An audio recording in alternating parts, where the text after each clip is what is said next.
कुर्सी से, नहीं डरेंगे खिड़की से, चलेंगे कुर्सी से।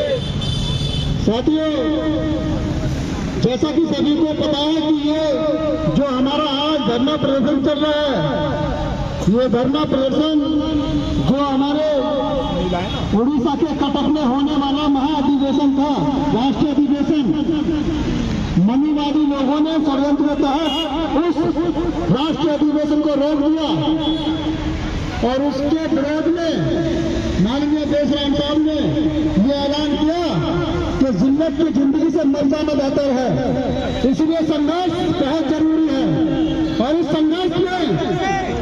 संघर्ष में हमें अपनी जान भी गंवानी पड़ सकती है, हमें जेल भी जाना पड़ सकता है, जेल की रोटियां भी खानी पड़ सकती हैं, लेकिन इसके लिए तुम्हें डरना नहीं है, क्योंकि मरने के बाद सबको यही फूकना है, कोई अमर होकर नहीं आया, इसलिए किसी को मरने से नहीं डरना है। साथियों, हमारे बीच एक बहुत क्रांतिकारी साथी अभी यहाँ बोलकर गए थे कि हमने एडीएम साहब को एक ज्ञापन दिया था कि हमें जेल भेजो, और उन्होंने जेल नहीं भेजा। इसके पीछे का रीजन मैं आपको बताता हूँ कि आपको कोई आसानी से जेल में नहीं डालेगा। क्यों नहीं डालेगा? क्योंकि सिस्टम के पास तुम्हारी सारी खबर है कि तुम बांध कोर्ट के सिपाही हो।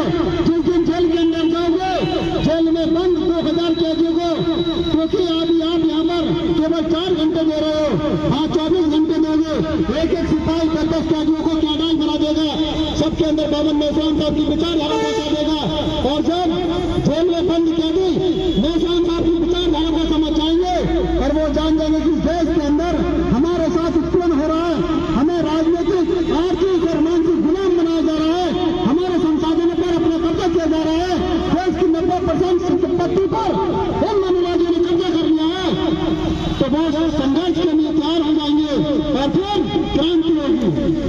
इसलिए आपको क्रांति से डरना नहीं है, आगे बढ़ना है।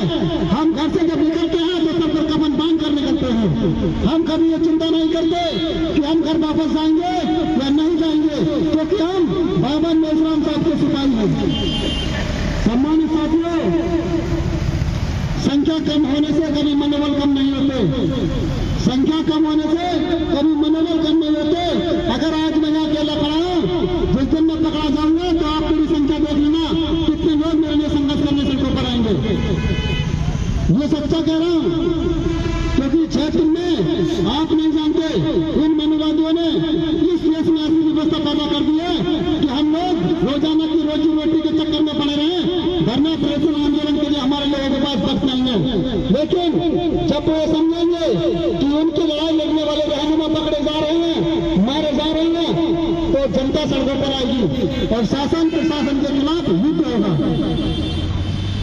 अगर इस संविधान को आप लोगों को बचाना है तो आप इस दरी पर बैठे रहो। अगर हमारे सामने 3 बजे तक का समय दिया है तो आप 3:30 बजे तक बैठो। हमारा मनोबल कभी डाउन नहीं होना चाहिए। साथियों,